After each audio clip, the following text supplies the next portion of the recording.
Today I want to talk to you about this very, very important issue, immigration. I will start by showing you a video for you to understand what I'm really talking about at work. Are you legal migrants? Immigrants? Can I ask you what country you're from? Country? Just what country you're from?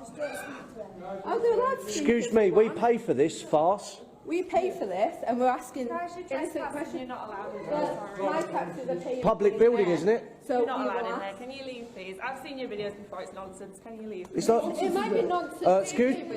It's nonsense. What's nonsense? You haven't got permission to film anyone in here. Well, we don't need permission. You do need permission. Well, can we ask you one question and we'll go? Is this hotel housing illegal immigrants? What's that a concern of yours?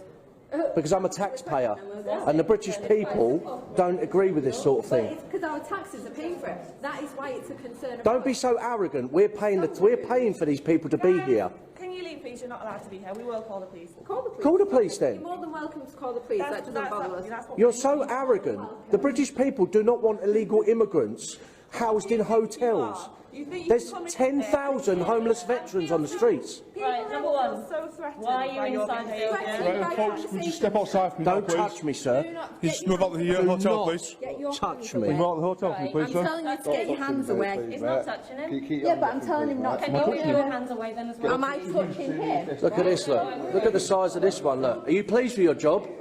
Looking after illegal immigrants? Can I ask? Arrogant white liberals looking after foreigners before your own people. You're a disgrace. You're aiding and abetting all of the rapes, murders, everything that comes with illegal immigration, and you're happy with it because you're a disgusting white liberal.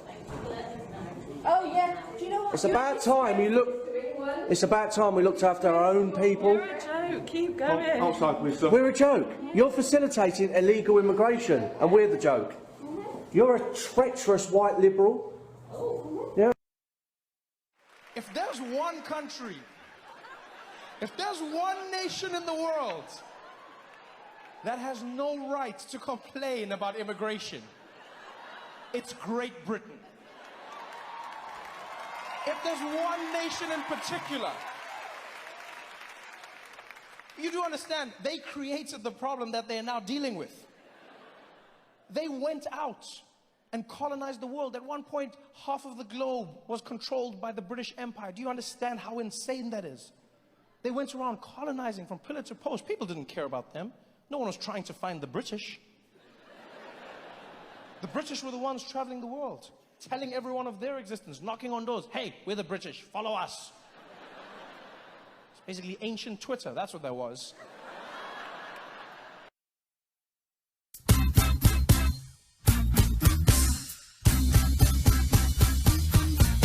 Yeah, you've seen the video, and even though you can hear what Trevor Noah, the comedian, that is Trevor Noah, the celebrity South African comedian, he's making fun of the attitudes of certain people and countries. But we should take this thing very serious and know that immigrants never just wake up, or people don't just get up one day and decide to abandon their homes to move to other people's countries. So if you see like the British citizens attacking the immigrants in that hotel, their attitude, I just call that ignorance, because if they know what truly immigration is, the immigrants are not the ones to be attacked. They should go and attack their government and attack the people that are running the immigration business, because all of this is a business. I also like you now to watch this video about the experience of this lady.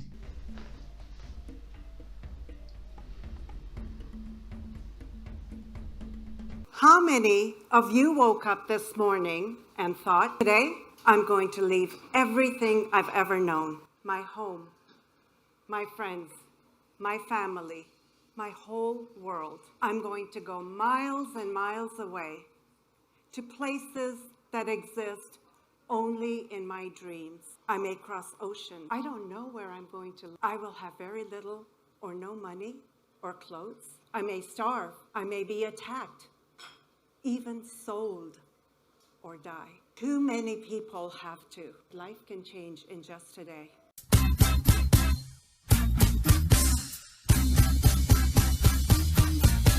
Now, let me show you the second part of the video for you to understand what it takes for somebody to leave their home country and just go.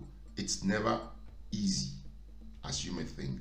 People go through countries, borders, and spend time in different places until they finally find a place where they think they are going to have some peace and freedom and can have a life. People don't just wake up and say, I'm going. And when they start making the move, the journey, it doesn't take them to a particular destination, because by the time you leave your home, you don't have any place in mind. You're just going. Whatever caused you to move, you are moving. And it takes you from place to place to place to place until you finally end somewhere. And that tells you immigration didn't start today. Immigration is something that has been going on and on and on. South Asians had been migrating into parts of Africa since the early 1900s. My father, like many others, migrated from India to Uganda in 1929. My forefathers migrated from India to Uganda. We migrated to North America. My daughters migrated, one to Argentina, the other to the UK. My granddaughter, who is not even 5, is fascinated by outer space and wants to know how she can live there. Migration will continue with every generation, everywhere, whether by force or by necessity or by choice. There is nothing more powerful than the work ethic of an immigrant driven by dreams. We have all benefited from this, and we have all contributed to that. Why stop? I stayed in Kampala for a while, and then went to Nairobi, Kenya, and then on to the UK, a couple of places. Eventually got to Toronto and settled there as a refugee. This journey took months. I traveled alone. I was 14 at the time. My parents and 10 siblings were scattered around 9 countries. I was not reunited with my parents for almost a year and a half. Many of you may have experienced or heard stories about immigrants from your parents, your forefathers, your friends. Many have seen the indelible images of little Alan Kurdi, the 3-year-old boy from Syria on that Turkish beach.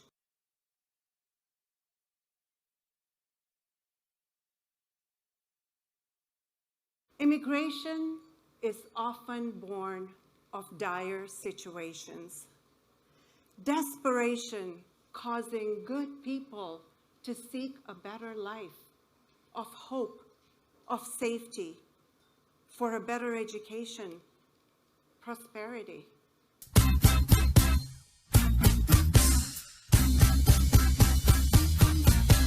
You can hear some governments, some countries, they keep talking every day about immigrants, illegal immigrants, people coming to their country, making people coming to their countries and making others uncomfortable. But no, what they don't really talk about is that this thing is a whole organized crime. Let me put it that way. It's an organized business run by very powerful people, and even some governments are involved. Believe me or not.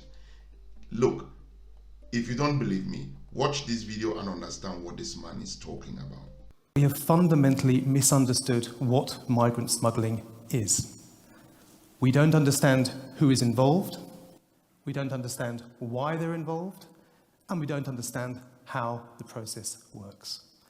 And I'd like to suggest to you that perhaps an alternative and better way to understand migrant smuggling is to view it as a business in which every single person is incentivized to make money. Very often, the people who smuggle individual human beings also the same people who smuggle drugs and who smuggle weapons too. Let me now suggest to you that an alternative way to understand migrant smuggling that might give us some insights into how to stop migrant smuggling is to view it as a business. And I'd like to do this by following the money. I'm going to follow the money through the smuggling process from the beginning to the end. Let's start at the beginning. How much does migrant smuggling cost? Well, of course, costs vary. If you want me to smuggle you across a local border in Africa, I'll do it for a bag of rice. If you want me to smuggle you from Beijing to Vancouver, I'll charge you $30,000. But I can also adjust my costs. If you're wealthy, if you've got money up front, I'll fly you directly from Pakistan to Australia. If you haven't got much money, then we can travel over land, we can go via Indonesia, and perhaps we can take a boat for a far cheaper price. The costs of migrant smuggling can be adjusted to the depth of your pocket.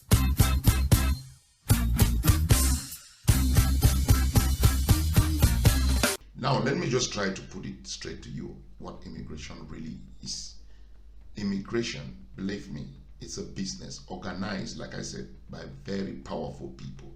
Look at these images. You can see lots of bicycles. You can see on the first image, top left, that is a Syrian refugee, 2016, at the Norway-Russia border. And below, the same thing, a family still with bicycles, talking to probably a Norwegian border official.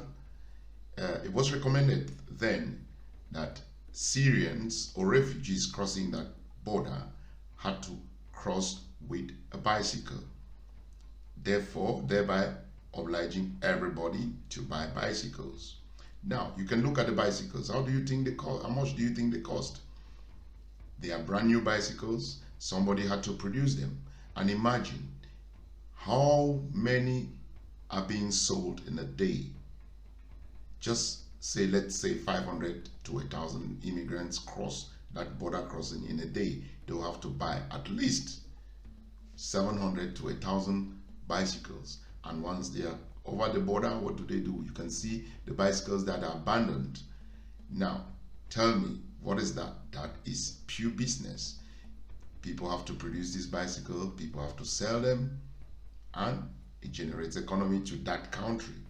So you can see that immigration is purely business. Now take a look at this one. The orange colors you can see there from both top pictures. What do you think they are? They are actually life jackets. It was said that many small shops in Turkey at that time closed up their business and focused on selling life jackets. Even the dinghies are the inflatable boats you see on your screen.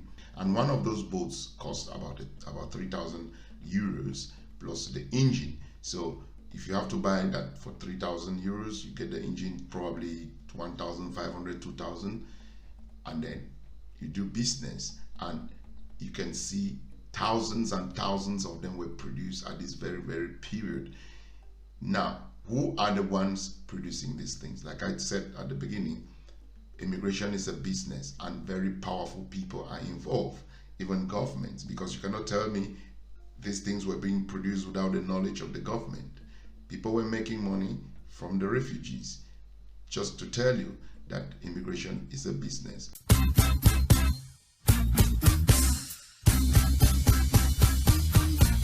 Why do people have to leave their homelands? And if it's a business, then businesses are organized by people. People own businesses or companies or governments. To see what is happening with immigration, it is a well-built business and controlled by very powerful people. It involves a lot of money. A lot of money is involved in immigration. And like this man is saying, if you want to fight immigration, you follow the money. If you want to know who is involved, follow the money. If you want, you the immigrant, what are immigrants following? What do you think people leave their countries? Why? The reason is simple. They are following the money, the same. And how does it come that they start following the money? Now, this is what happens. We all know stories of countries with conflicts. Syria, Afghanistan, Iraq, now the Ukraine, Cameroon, Nigeria with Boko Haram, Somalia, Libya. All these countries are destabilized by certain powerful people. How do you explain that groups in countries, young boys, suddenly they have arms. Where did they get it from? Some people gave it to them. For what reason? Destabilize that country, cause immigration. When there's destabilization, people start moving. And when people are moving, what happens? Money is moving. That is it. It is a business. They go to these countries, take resources from these countries and bring it in their own countries and expect that their citizens should enjoy it. And when people start moving, those ignorant citizens go about complaining about those people. But they don't think that those that they are supposed to attack, if they are so, they really want to care for humanity, they have the feelings for people, go and attack your government, attack the powerful people. An immigrant doesn't just get up one day and say, look, I am going to abandon everything I own, my family, my business, my home, my livelihood, to go to a foreign land, to a place people don't look like me, people don't talk like me, they don't know my culture, and I have to go and struggle. Do you think somebody in his right senses would do that? Yes, some people just want to move for the sake of moving, but 90% of immigrants move for a particular reason, and the reason is these powerful people and countries have come to their homes, they have destroyed it, they have made life for them uncomfortable, and for this reason they too have to follow the money. And where the money is, immigrants will come. If you British people going to hotels and attacking immigrants, you don't want them to come, don't allow your governments and those powerful people to go and take their resources or to go and cause wars in their countries and bring the money for you to enjoy. Any immigrant coming to your country is following the money. It is their right. Let me get this thing to you people. Some of you would think you're calling places your country, my country. This is the planet Earth. It belongs to humans. It belongs to blacks. It belongs to whites. It belongs to everybody, the animals, the insects, whatever is in this planet. The place belongs to us. A fish doesn't swim from the Pacific to the Atlantic and crossing a border. No, because that is Earth. It is part of the Earth. We humans, we've created borders. People are supposed to move to whatever part of the world they think and feel comfortable to move to. Stop this nonsense of creating borders and people saying this is our land, you cannot come. You don't want people to come to your land? Okay, tell your governments and those powerful people, if you go and destroy these people's lands, they will come to ours. So do not go there. Let everybody stay. You want to create borders and enjoy them, good and fine. You will respect that, but respect the borders of others too. Do not come to my country, take my resources, cause wars in my country, give us arms, both sides, that we should fight ourselves, and then you take everything, you think you come and sit in peace. The money is here, we are going to come. And I am sending this message to any out there. If your country, your home has been destroyed, follow the money. Follow the money. You are not committing any crime, you are following the money. It is your right. Whosoever wants to come and insult you, call you whatever, it is their problem. It is your right. Follow the money. Immigration is a business. Thank you very much. I am the Hungry Warrior.